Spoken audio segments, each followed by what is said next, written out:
Hello everyone, welcome to education point online. मैं बिट्टू कुमार आ गया हूं अपने आज इंजीनियरिंग फेज के लेक्चर नंबर 2 में। और लेक्चर नंबर 2 में आज हम क्या पढ़ने वाले हैं, तो आज पढ़ने वाले हैं हम ब्लैक बॉडी के बारे में और उसके ब्लैक बॉडी रेडिएशंस यानी ब्लैक बॉडी रेडिएशंस के बारे में। तो हमारे पास दो क्वेश्चंस यहाँ पे समझ में आ रहा है कि एक है हमारे पास ब्लैक बॉडी और एक है ब्लैक बॉडी रेडिएशन। भैया ये ब्लैक बॉडी होता क्या है, तो समझिए ब्लैक बॉडी का मतलब क्या है।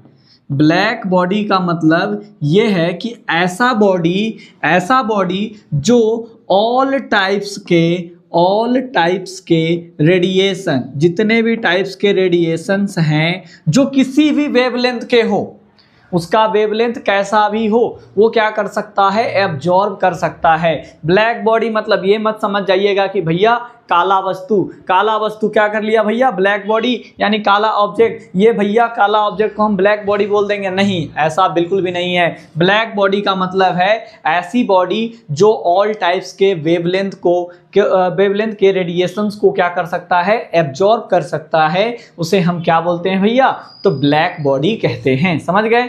क्या भैया कोई ब्लैक बॉडी को हम बना सकते हैं? तो देखिए ब्लैक बॉडी को परफेक्टली ब्लैक बॉडी को बनाना पॉसिबल नहीं है।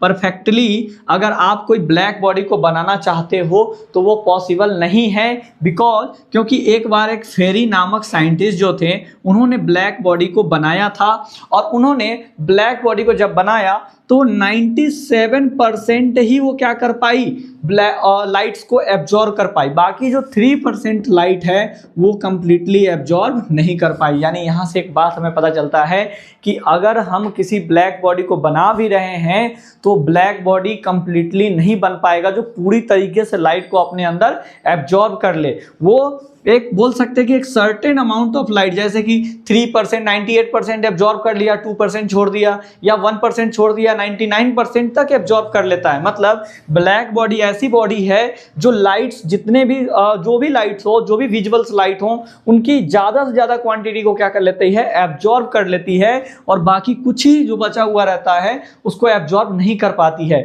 तो क्या आपसे यहाँ से एक क्वेश्चन पूछा जाएगा कि बताओ भाई ब्लैक बॉडी क्या है, तो आपको बताना है कि ब्लैक बॉडी एक ऐसी बॉडी होती है जो क्या कर सकता है, किसी भी टाइप्स के रेडिएशंस के जो वेवलेंथ है उसको एब्जॉर्ब कर ले। ठीक है, एंड कोई भी ब्लैक बॉडी को परफेक्टली डिजाइन करना पॉसिबल नहीं है। एक फेरी नामक जो साइंटिस्ट थे उन्होंने एक ब्लैक बॉडी को बनाया था जो 97% तक रेडिएशंस को एब्जॉर्ब कर पाती थी, बाकी 3% जो थे वो एब्जॉर्ब नहीं कर पाती है। समझ गए?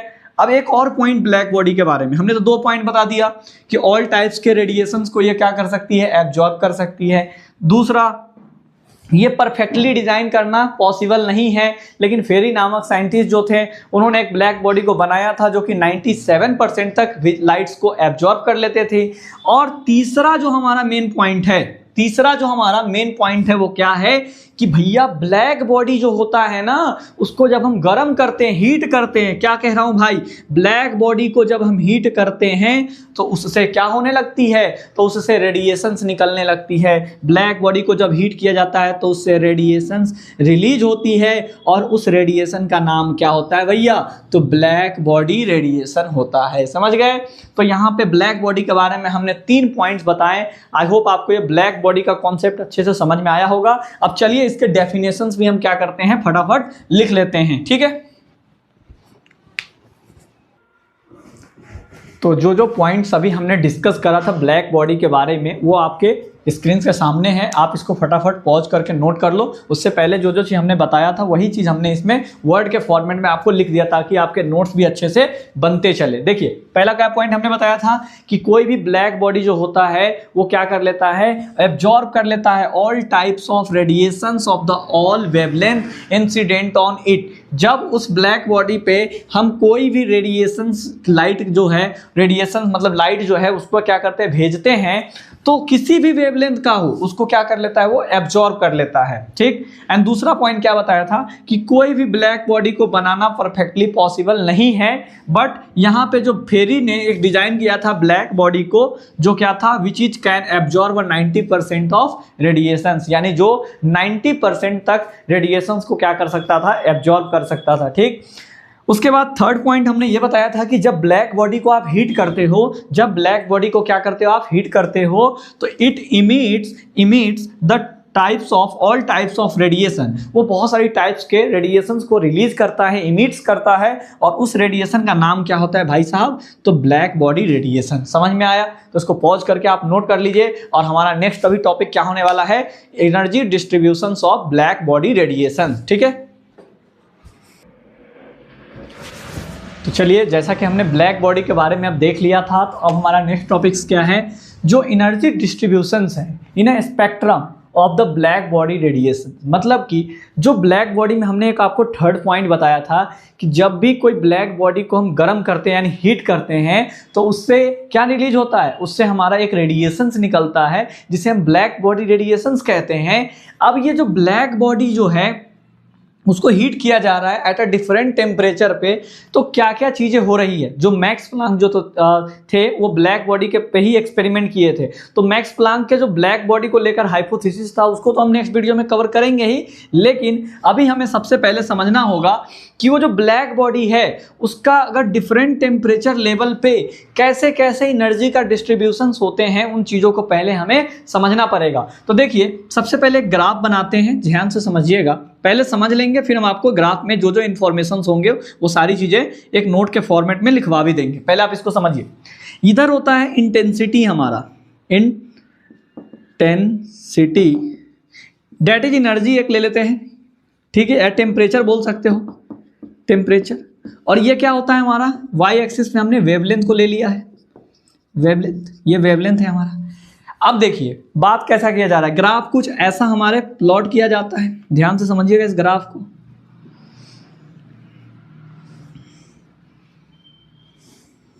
देखिए हमारे सामने एक ग्राफ है जो कि हमने ब्लैक बॉडी को लेकर बनाया है, ब्लैक बॉडी के लिए रेडिएशंस के लिए, ब्लैक बॉडी रेडिएशंस के जो स्पेक्ट्रम है, जो पैटर्न है, उसको समझने के लिए ब्लैक बॉडी रेडिएशंस के जो स्पेक्ट्रम है उसको पैटर्न को समझने के लिए हमने एक ग्राफ बनाया है। अब ये ग्राफ हमें क्या क्या इंडिकेट कर रहा है, क्या क्या चीज़ बता रही है, उसके बारे में हम समझेंगे। जैसे पहले समझिए पहला पॉइंट, ये जो ग्राफ आपको दिख रहा है इसमें ऊपर वाला जो हमारा y है, ये वर्टिकल लाइन, ये y एक्सिस किस चीज़ को शो कर रहा है, intensity, that is energy, temperature, कुछ भी बोल लो यहाँ पे। एंड ये जो हमारा नीचे है जो x एक्सिस, ये हमारा किस चीज़ को इंडिकेट कर रही है, तो वेवलेंथ के, उस लाइट के वेवलेंथ को इंडिकेट कर रही है। ठीक, अब मान लेते हैं हम कि ये जो अपना कर्व है, ये कर्व आपको जो दिखाई दे रहा है इसका टेम्परेचर T1, यानी जब हमने टेम्परेचर T1 दिया होगा तो हो सकता है ब्लैक बॉडी ने ये रेडिएशन जनरेट किया होगा, उसका वेवलेंथ ये रहा होगा। अब जब हमने टेम्परेचर बढ़ाया, मान लो हमने T2 टेम्परेचर कर दिया होगा, तो उस ब्लैक बॉडी का वेवलेंथ ये हो गया होगा। अब मान लो कि उसका टेम्परेचर इसी तरीके से हम T3, T4 and T5 and so on, ऐसे ही जैसे जैसे हम वेवलेंथ का क्या कर रहे हैं कि ब्लैक बॉडी को टेम्परेचर को इंक्रीज करते जा रहे हैं, वैसे वैसे उसका जो वेवलेंथ है वो भी क्या हो रहा है, चेंज हो रहा है। बिल्कुल हो रहा है कि नहीं हो रहा है, बिल्कुल चेंज हो रहा है। तो एक बात बताइए, सबसे ज़्यादा जो टेम्परेचर है, यानी कि जो सबसे ज़्यादा किस पे वेवलेंथ चेंज हो रहा है, T5 पे, मतलब T5 जो होगा, टेम्परेचर जो हमारा सबसे ऊपर होगा उसकी वैल्यू सबसे ज़्यादा है, ये T5 सबसे ज़्यादा होगा, T4 उससे कम, और उससे भी कम किसका होगा, T3, और उससे कम T2, और उस सबसे कम क्या होगा, T1। मतलब पहला चीज़ तो हमें यहाँ से ये पता चल रहा है कि एट अ डिफरेंट टेम्परेचर, अलग अलग टेम्परेचर पे वेवलेंथ जो है वो अलग अलग शो हो रहा है। पहला तो हमें ये ग्राफ से इंफॉर्मेशन मिला कि डिफरेंट टेम्परेचर पे, क्या भाई साहब, डिफरेंट टेम्परेचर पे हमारा जो वेवलेंथ है वो भी क्या हो रहा है, वेवलेंथ भी क्या है, तो डिफरेंट है। बिल्कुल, पहला पॉइंट समझ में आया। दूसरा पॉइंट क्या कहता है, अगर जैसे जैसे वेवलेंथ देख रहे हो इंक्रीज कर रहा है, टेम्परेचर देखो, टेम्परेचर पहले T1 था तो वेवलेंथ इतना ही था, जैसे हमने टेम्परेचर को T2 किया तो वेवलेंथ भी इंक्रीज किया, T3 किया फिर वेवलेंथ इंक्रीज, T4 किया वेवलेंथ इंक्रीज, T5 किया वेवलेंथ इंक्रीज। इसका मतलब क्या है कि जब हम टेम्परेचर को बढ़ा रहे हैं तो वेवलेंथ भी बढ़ रहा है। मतलब temperature directly proportional to wavelength. समझ में आया कि नहीं आया? दूसरा पॉइंट क्या समझ में आया?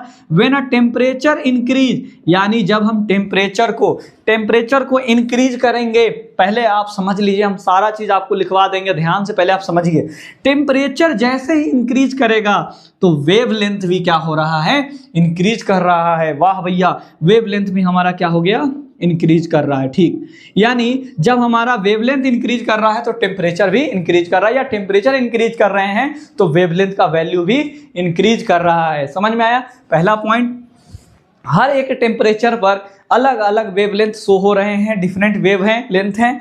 एंड दूसरा पॉइंट, टेम्परेचर इंक्रीज करने पर वेवलेंथ भी इंक्रीज हो रहा है। समझ में आया? यानी कोई ब्लैक बॉडी को जब हीट करते हैं तो क्या क्या चीज होता है, वही ये ग्राफ शो कर रहा है। उसका स्पेक्ट्रम को समझा रहा है कि जो स्पेक्ट्रम होगा वो कैसा बिहेवियर का होगा, किस तरीके से होगा, इस ग्राफ में ब्लैक बॉडी से किस किस चीजों को शो कर रहा है। तो वही हम एनर्जी और वेवलेंथ के बीच में ग्राफ बना के आपको बता रहे हैं। समझ गए ना? अब देखिए, दूसरा पॉइंट तो समझ में आ गया। तीसरा, ये जो आपको दिख रहा है पहला टेम्परेचर T1, इस पे जो देख रहे हैं कि जो अपना वेवलेंथ है वो सबसे ज्यादा किसकी वेवलेंथ की वैल्यू मैक्सिमम है, यानी ये जो इंटेंसिटी ऑफ वेवलेंथ है वो उसको हमने किससे सूचित कर दिया? लैम्डा एम से। यानी एक बात बताइए, जो हमारा टेम्परेचर था उस पे जो अपना वेवलेंथ की वैल्यू थी वो क्या थी? मैक्सिमम वेवलेंथ की जो मैक्सिमम वैल्यू क्या थी? लैम्डा एम थी। उसके बाद टेम्परेचर T2 किया तो उसके बाद मैक्सिमम यहाँ पे आ रहा है,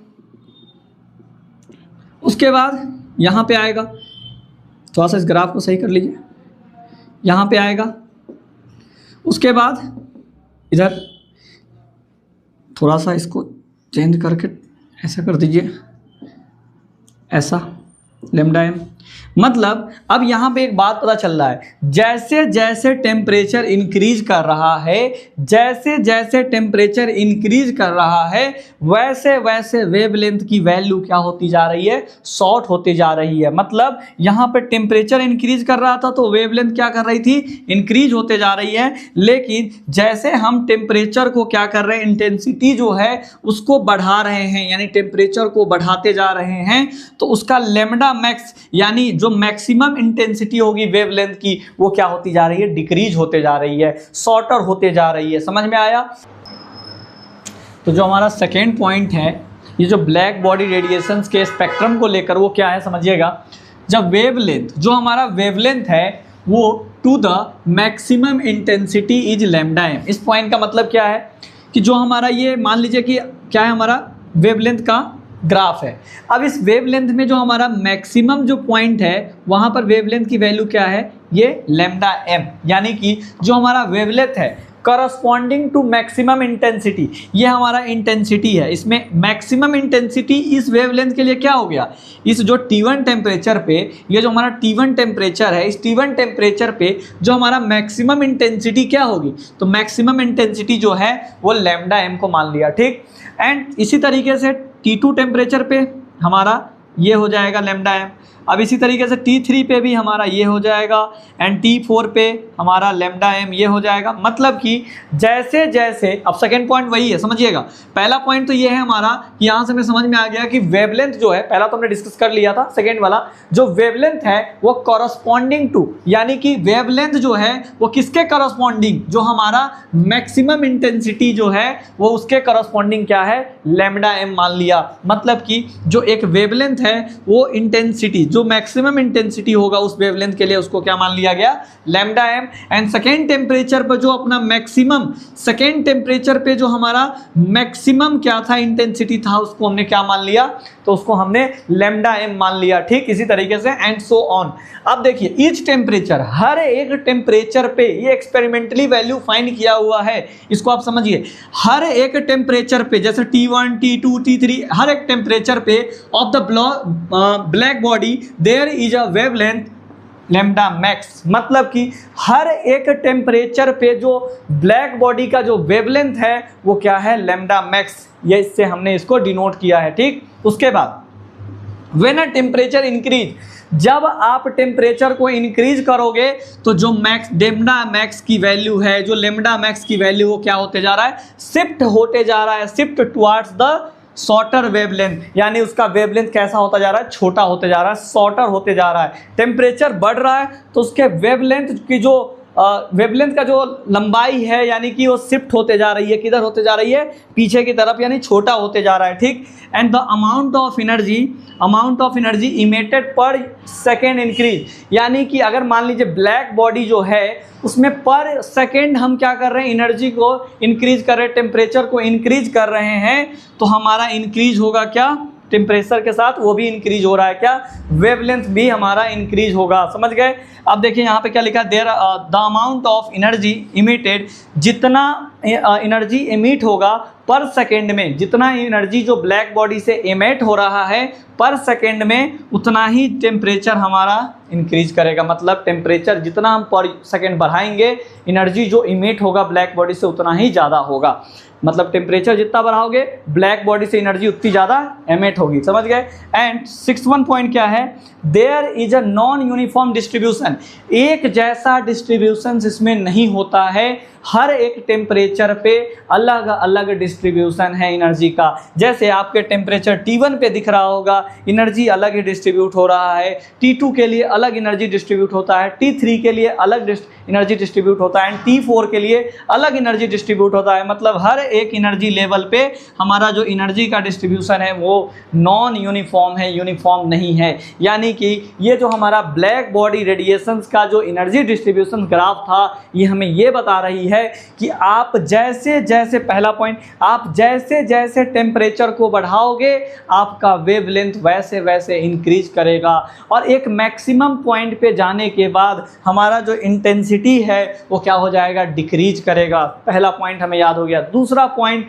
हमने ये बताया कि जो वेवलेंथ है, जो है हमारा वेवलेंथ है, वो वेवलेंथ किसके हिसाब से, मैक्सिमम इंटेंसिटी के हिसाब से बढ़ता है। जैसे मान लीजिए कि हमारा मैक्सिमम इंटेंसिटी T1 टेम्परेचर के लिए ये है, T2 के लिए अलग है, फिर T3 के लिए अलग है। मतलब हर एक टेम्परेचर के लिए अलग अलग लैम्डा मैक्स की वैल्यू है। समझ गए। एंड तीसरा पॉइंट, हर एक टेम्परेचर, यही बात था। एंड चौथा पॉइंट, अगर हम टेम्परेचर को इंक्रीज करते हैं, when a temperature is increase then lambda max, देखिए टेम्परेचर पहले T1 था तो लैम्डा मैक्स यहाँ पे था, T2 हुआ तो इधर शिफ्ट किया, फिर T3 तो फिर इधर, ऐसे एंड सो ऑन। आप ग्राफ उस तरीके से देखिएगा, आपके बुक में बना होगा। जैसे जैसे आप टेम्परेचर बढ़ाओगे तो जो अपना लैम्डा मैक्स की वैल्यू है वो भी क्या होती जाएगी, डिक्रीज, यानी वेवलेंथ जो है वो शॉर्टर होते जा रहा है। समझ गए। एंड थर्ड वन क्या बताएं कि जब जैसे जितनी आप एनर्जी दोगे ब्लैक बॉडी को, आप जितनी एनर्जी दोगे उतना ज़्यादा उससे क्या निकलेगा, उतना ज़्यादा उससे एनर्जी रिलीज होगी, उतना ज़्यादा रेडिएशन उससे निकलेंगे। समझ गए। मतलब टेम्परेचर बढ़ाने पे ब्लैक बॉडी से निकलने वाला एनर्जी भी क्या होता है, इंक्रीज हो जाता है। समझ गए। एंड लास्ट पॉइंट हम क्या बताने जा रहे हैं कि जब हमारा ब्लैक बॉडी से एनर्जी डिस्ट्रीब्यूट होता है तो वो एक कंटिन्यूअस फॉर्मेट में ना होकर, यूनिफॉर्म फॉर्मेट में ना होकर नॉन यूनिफॉर्म फॉर्मेट में डिस्ट्रीब्यूट होता है। यानी कि जो हमारा एनर्जी है उसका डिस्ट्रीब्यूशन कैसे होता है ब्लैक बॉडी में, तो नॉन यूनिफॉर्म होता है। बात समझ में आया। इससे ज़्यादा आपको इस एनर्जी डिस्ट्रीब्यूशन के बारे में जानना नहीं है।